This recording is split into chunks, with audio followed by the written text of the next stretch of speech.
Hello friends, welcome to target online exam. आज हम discuss करेंगे साइंस। ये सभी क्वेश्चन आपके एग्जाम के लिए इंपॉर्टेंट है, चाहे आप पीआरटी 6 to 8 या 9 to 12 किसी भी एग्जाम की तैयारी कर रहे हैं। ये वीडियो आप सभी के लिए बहुत ही ज्यादा महत्वपूर्ण होने वाली है। बीपीएससी के द्वारा इसी प्रकार से क्वेश्चंस पूछे जाते हैं। चैनल पर पहली बार विजिट कर रहे हैं तो प्लीज आप सभी लोग चैनल सब्सक्राइब करके बेल आइकन प्रेस कर लीजिएगा, और वीडियो आप लोगों को पसंद है तो प्लीज एक लाइक कर दीजिएगा। तो चलिए स्टार्ट करते हैं। क्वेश्चन दिया हुआ है कि स्याही के प्रभाव के लिए किस या किन तरहों के पेन गुरुत्व के साथ साथ केशिका क्रिया का प्रयोग करता है या करते हैं। यहाँ पर आपका आंसर क्या सही होगा? फाउंटेन पेन, या केवल बॉल पॉइंट पेन, या केवल जेल पेन, या बॉल पॉइंट पेन, या जेल पेन, दोनों। तो यहाँ पर आपको बताना है आंसर क्या सही होगा। स्याही के प्रभाव के लिए बताना है कि गुरुत्व के साथ साथ केशिका क्रिया का प्रयोग करता है। ठीक है, कौन सा पेन है? तो यहाँ पर ए आंसर आपका सही हो जाएगा, फाउंटेन पेन है। फाउंटेन पेन किस प्रकार से यहाँ पर आंसर सही होगा? तो आप सभी को पता है कि जब फाउंटेन पेन को अंतरिक्ष में ले जाते हैं तो पेन से स्याही निकलने लगती है। ठीक है, पेन से स्याही निकलने लगती है या स्याही का रिसाव होने लगता है। तो यहाँ पर आपका आंसर पहला सही है। और आप लोगों को ये भी पता होगा केशिका क्रिया किसमें होती है? फाउंटेन पेन में होती है। फाउंटेन पेन में इस प्रकार से पेन को आप स्टैंड करते हैं और इस प्रकार से इंक की एक बॉटल होती है। यहाँ से केशिका क्रिया के द्वारा पेन में इंक भरी जाती है। तो पृष्ठ तनाव के केशिका क्रिया के द्वारा, पृष्ठ तनाव की केशिका क्रिया के द्वारा, इंपॉर्टेंट है, ध्यान रखिएगा, केशिका क्रिया द्वारा। क्वेश्चन नंबर नेक्स्ट है, चुंबकीय स्थिर वैद्युत और चुंबकीय बल किस संवर्ग में आते हैं? ये बीपीएससी 3 में क्वेश्चन पूछा गया है, बीपीएससी टीआरई 3 में। तो यहाँ पर आपका आंसर क्या होगा? स्पर्श बल, स्पर्श बल, घर्षण बल या आघर्षण बल। यहाँ पर ए आंसर सही हो जाएगा। चुंबकीय स्थिर वैद्युत और चुंबकीय बल ये अस्पर्श बल में रखे जाते हैं। आप सभी को पता होगा ब्रह्मांड में चार प्रकार के बल होते हैं। 4 प्रकार के बल होते हैं। कौन कौन से बल हैं? तो पहला है लघु बल, ध्यान रखिएगा, ये भी क्वेश्चन आपका पूछा गया है बीपीएससी के द्वारा ही। लघु बल है और नाभिकीय बल है, नाभिकीय बल है, लघु बल, नाभिकीय बल है, और विद्युत चुंबकीय बल है, विद्युत चुंबकीय बल है। और चौथा बल कौन सा है? तो गुरुत्वाकर्षण बल है, गुरुत्वाकर्षण बल। ये 4 प्रकार के बल ब्रह्मांड में पाए जाते हैं।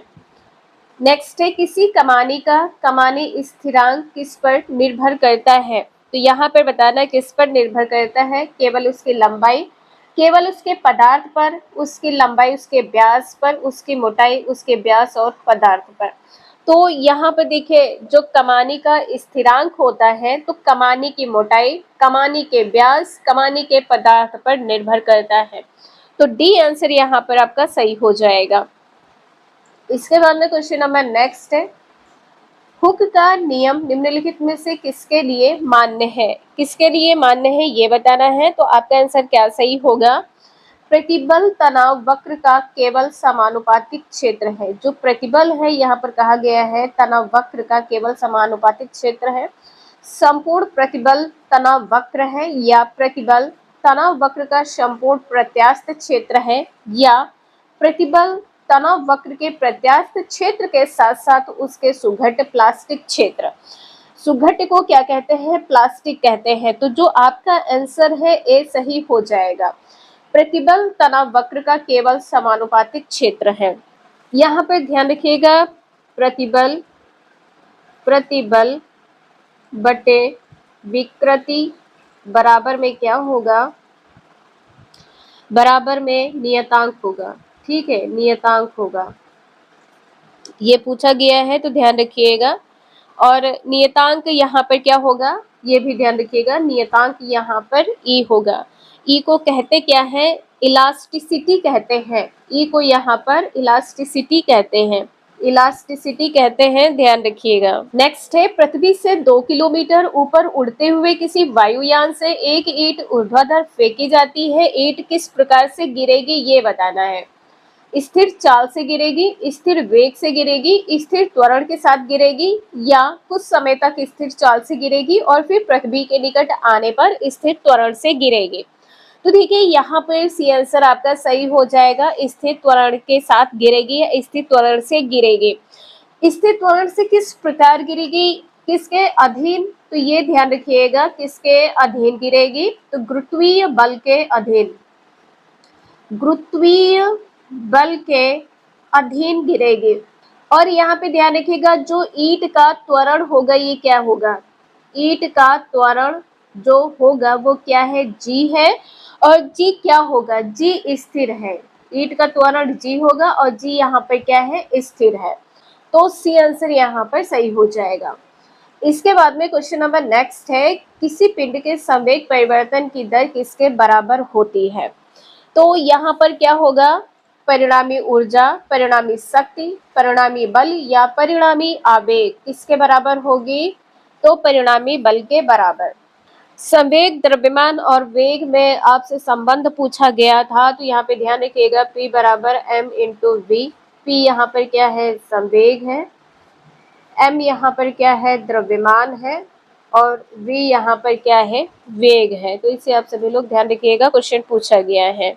इसके बाद में क्वेश्चन नंबर नेक्स्ट है, यांत्रिक ऊर्जा की एसआई इकाई क्या है, जूल, वॉट, न्यूटन सेकंड या न्यूटन जूल। तो यहाँ पर आपका आंसर कैसे ही हो जाएगा, यांत्रिक ऊर्जा की एसआई इकाई क्या है, वॉट है। बी आंसर यहाँ पर सही है, वॉट है। और यहाँ पे ध्यान रखिएगा, एक वॉट बराबर कितना होता है, एक वॉट बराबर होता है 1 जूल प्रति सेकंड, ठीक है। या यहाँ पे ध्यान रखिएगा, एक न्यूटन मीटर पर सेकंड, न्यूटन मीटर पर सेकंड, ठीक है। यदि एक वॉट बराबर 1 जूल प्रति सेकंड लिखा हो तो आपका आंसर सही हो जाएगा, और न्यूटन मीटर में क्या होगा, तो 1 न्यूटन मीटर प्रति सेकंड हो जाएगा। और आप लोगों को पता होगा कि एक हॉर्स पावर कितना होता है, एक हॉर्स पावर होता है 746 वॉट। बीपीएससी टीआरई 3 में पूछा गया था, तो ध्यान रखिएगा। आपसे ये पूछ लिया जाए कि 1 जूल कार्य बराबर कितना होता है, 1 जूल कार्य बराबर कितना होता है, तो 1 न्यूटन बल, 1 न्यूटन बल और गुणे में क्या हो जाएगा, 1 मीटर। 1 जूल कार्य किसके बराबर होगा, 1 न्यूटन बल इंटू 1 मीटर के बराबर होगा। नेक्स्ट है, निम्नलिखित कथनों पर विचार कीजिए, यहाँ पर बताना है कि कौन सा सही है। एक पिंड है जो संतुलन में है पर कोई नेट आघूर्ण नहीं होता है। किसी पिंड का संवेग सदैव संरक्षित होता है, किसी पिंड की गतिज ऊर्जा सदैव संरक्षित रहती है। आपका आंसर क्या होगा, केवल यहाँ पर दूसरा और तीसरा सही होगा, ठीक है। बी आंसर यहाँ पर आपका सही हो जाएगा, केवल दूसरा तीसरा। किसी पिंड का जो वेग होता है सदैव संरक्षित होता है, और किसी पिंड की जो गतिज ऊर्जा होती है ये सदैव संरक्षित होती है। लेकिन यहाँ पे जो कहा गया है, एक पिंड जो संतुलन में है कोई नेट आघूर्ण नहीं होता है, ये पॉइंट यहाँ पर गलत हो जाएगा। तो ध्यान रखिएगा, बी आंसर यहाँ पर सही है। नेक्स्ट है, निम्नलिखित में से किसका संहति केंद्र वस्तु के बाहर होता है। यहाँ पर ध्यान दीजिएगा, बाहर होगा यहाँ पर, ठीक है, बाहर होता है। तो फाउंटेन पेन है, क्रिकेट की गेंद है, रिंग है, पुस्तक है। आपका आंसर यहाँ पर सी सही हो जाएगा। जो सहति केंद्र है, ठीक है, सहति केंद्र जो होता है वस्तु के भीतर होता है।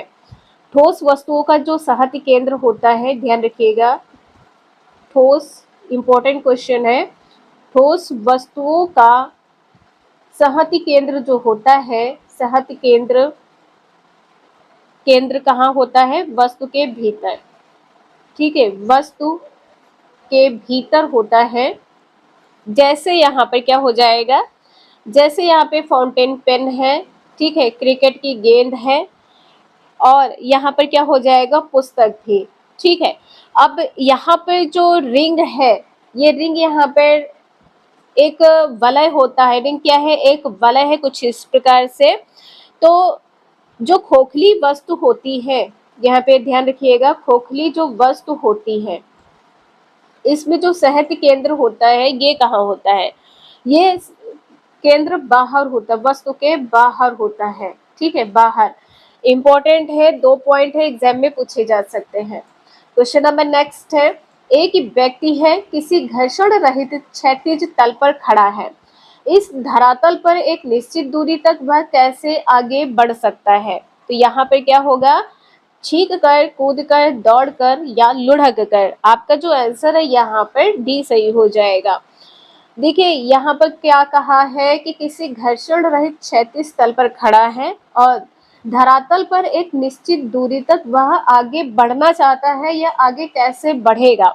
तो लुढ़क कर बढ़ेगा। अब यहाँ पर देखिए, ध्यान रखिएगा, घर्षण के बिना गति संभव नहीं होती है, सभी को पता है, ठीक है, घर्षण के बिना गति संभव नहीं है, आप सभी को पता है, ठीक है। तो यहाँ पर ध्यान रखिएगा, कूदकर और दौड़कर, जो कूदना और दौड़ना है, इसमें किस बल की आवश्यकता होती है? तो घर्षण बल की आवश्यकता होती है, ठीक है, घर्षण बल की आवश्यकता होती है।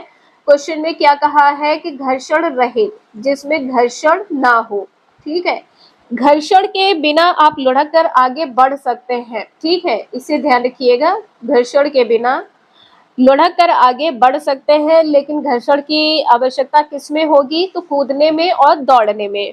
नेक्स्ट है, एक मनुष्य द्वारा भूमि पर लगाया गया दबाव सबसे अधिक कब होता है? तो यहाँ पे क्या होगा?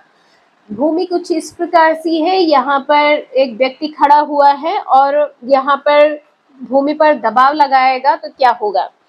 तो वह जब नीचे भूमि पर लेट जाता है तब दबाव सबसे अधिक होगा, बिल्कुल गलत हो जाएगा। जब वह एक पैर की उंगलियों पर खड़ा होता है, ये पॉइंट आपका यहाँ पर सही हो जाएगा। जब वह एक पैर की पदांगुल कहिए या पैर की उंगली कहिए, जब खड़ा होता है तो जो दबाव होता है सबसे अधिक लगता है। जब वह दोनों पैरों को भूमि पर सपाट रख कर खड़ा, मतलब सपाट का अर्थ यहाँ पर है कि दोनों पैरों को जैसे आप चलते हैं उसी प्रकार से आप बराबर रखेंगे, तो ये पॉइंट यहाँ पर गलत हो जाएगा। उपर्युक्त सभी समान दबाव उत्पन्न करते हैं, समान दबाव उत्पन्न करते हैं, ये पॉइंट गलत है। तो आपका आंसर यहाँ पर बी सही होगा। आप जब एक पैर की सभी उंगलियों से प्रेस करते हैं तो वहां पर दबाव सबसे अधिक लगता है, बी आंसर सही है। इसके बाद में है बल का मात्रक क्या है? फैराडे है, फर्मी है, न्यूटन है या रदरफोर्ड है? तो आपका आंसर यहाँ पर क्या होगा? सी हो जाएगा, ठीक है। बल का मात्रक यहाँ पर क्या होगा? न्यूटन। और इसका दूसरा मात्रक क्या होता है? बल का दूसरा मात्रक यहाँ पे ध्यान रखिएगा, किलोग्राम, किलोग्राम मीटर पर सेकंड स्क्वायर, ठीक है, ये भी मात्रक होता है। और एक न्यूटन बराबर कितना होता है? आप सभी कमेंट करके जरूर बताइएगा। एक न्यूटन बराबर कितना होता है? 10 की पावर 5 डाइन होता है, 10 की पावर 5 डाइन होता है। और यहाँ पर बल का सूत्र ध्यान रखिएगा, F बराबर वेक्टर लिख लीजिएगा या ऐसे आप लोग लिख सकते हैं, F बराबर m इंटू ए, ये बल का मात्रक है, ठीक है, आपके एग्जाम में पूछा गया है। इसके बाद में क्वेश्चन नंबर नेक्स्ट है, कार्य का मात्रक। तो यहाँ पर क्या होगा? जूल, न्यूट्रॉन, वॉट या डाइन? तो कार्य का मात्रक जूल है, आपका आंसर यहाँ पर पहला सी हो जाएगा, कार्य का मात्रक जूल है। अरे एक इम्पोर्टेंट क्वेश्चन है, आपके एग्जाम में पूछा जा सकता है, जो कार्य है ये दो सदिश राशि का गुणनफल है, जो कार्य है दो सदिश राशि का गुणनफल है, दो सदिश राशि का गुणनफल है। और कार्य कैसी राशि है? तो यहाँ पे ध्यान रखिएगा, जो कार्य है ये अदिश राशि है। कार्य कैसी राशि है? अदिश राशि है। और एक कार्य में एक आपसे क्वेश्चन पूछा गया था, तो यहाँ पे ध्यान रखिएगा, कार्य बराबर क्या है? F into S cos theta. ये सूत्र आप कब अप्लाई करते हैं? जब यहाँ पर विस्थापन S दिया हो, ठीक है, जब यहाँ पर क्या हो, एक क्वेश्चन पूछा गया था, पेपर उठाकर आप लोग देखिएगा, विस्थापन S जो है एक ही दिशा में नहीं हो, ठीक है, जो विस्थापन है वो क्या हो, अलग अलग दिशा में हो, विस्थापन अलग हो। और जो यहाँ पर थीटा है तो दोनों दिशाओं के मध्य कोण बनाता हो, तब आप इसे यूज करेंगे फॉर्मूला। क्वेश्चन नंबर नेक्स्ट है, प्रकाश वर्ष इकाई है दूरी की, समय की, आयु की या प्रकाश की तीव्रता की।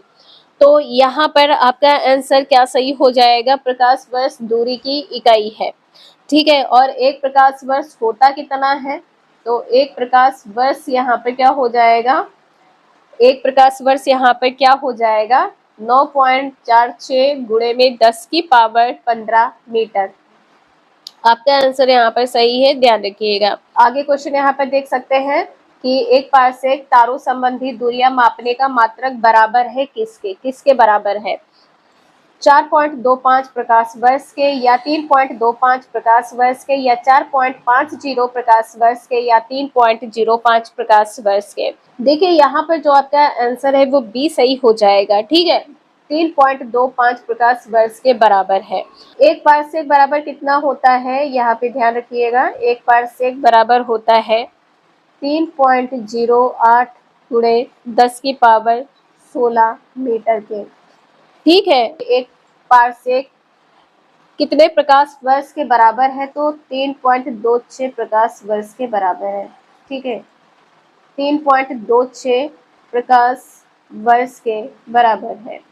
यहाँ पर 2.5 लिखा है, यहाँ पर 2.6 है, अगर ऑप्शन में 2.5 है तो ध्यान रखिएगा आपका आंसर सही होगा, 2.6 है तो भी आपका आंसर यहाँ पर सही होगा। इसके बाद में है एम्पियर मापने की इकाई है, क्या है, तो यहाँ पर आंसर क्या होगा, वोल्टेज है, विद्युत धारा, प्रतिरोध या पावर। तो एम्पियर मापने की इकाई क्या है, विद्युत धारा, ठीक है। यहाँ पर आपका आंसर बी सही है। निम्नलिखित एसआई यूनिटों में से कौन सा सही सुमेलित नहीं है, क्या सही सुमेलित नहीं है, कार्य का मात्रक सभी को पता है जूल है, बल का मात्रक सभी को पता है न्यूटन है, और द्रव्यमान का यहाँ पे आपको पता है किलोग्राम है, लेकिन दाब का यहाँ पर क्या होगा, दाब का मात्रक यहाँ पर क्या हो जाएगा, एस आई में कहा है तो पास्कल हो जाएगा, एस आई में कहा है तो पास्कल हो जाएगा। तो डी आंसर यहाँ पर आपका सही है। और जो डाइन है ये बल का मात्रक है, जो डाइन है किसका मात्रक है, बल का, लेकिन किस में है, तो सीजीएस में है, ठीक है, सीजीएस पद्धति में बल का मात्रक क्या है, डाइन है। नेक्स्ट है, निम्नलिखित में से कौन सा सही सुमेलित नहीं है, ये बताना है। तो जो यहाँ पर नॉट है, नॉट यहाँ पर क्या है, जहाज के चाल की माप की इकाई है, ठीक है, जहाज के चाल की माप किस में मापी जाती है, तो नॉट में मापी जाती है। नॉटिकल मील जो है नौ संचालन में प्रयुक्त दूरी की इकाई है, ये सही है, एंगस्ट्रॉम। प्रकाश के तरंग दैर्ध्य की इकाई, ये भी सही है, प्रकाश वर्ष यहाँ पे समय नहीं दूरी होगा, ठीक है, दूरी मापन की इकाई है। तो आपका जो आंसर है यहाँ पर डी सही हो जाएगा। नेक्स्ट है, एक पूर्ण दोलन के दौरान एक सरल लोलक के सूत्र द्वारा किया गया कार्य इसके तुल्य है, क्या होगा, तो लोलक की स्थितिज ऊर्जा या शून्य या लोलक की पूर्ण ऊर्जा या लोलक की गतिज ऊर्जा। तो जो आपका आंसर है यहाँ पर बी सही हो जाएगा, ठीक है, बी आंसर यहाँ पर सही है। नेक्स्ट क्वेश्चन है, सौर ऊर्जा का कारण है, क्या है, तो संलयन अभिक्रियाएं हैं, विखंडन अभिक्रियाएं हैं, दहन अभिक्रियाएं हैं या रासायनिक अभिक्रियाएं हैं। आपका जो आंसर है यहाँ पर डी सही हो जाएगा, रासायनिक अभिक्रियाएं हैं। इंपॉर्टेंट क्वेश्चंस हैं, आपके एग्जाम में पूछे गए हैं। वीडियो यूजफुल लगे लाइक करें, चैनल सब्सक्राइब करें, शेयर करें। Thank you for watching this video.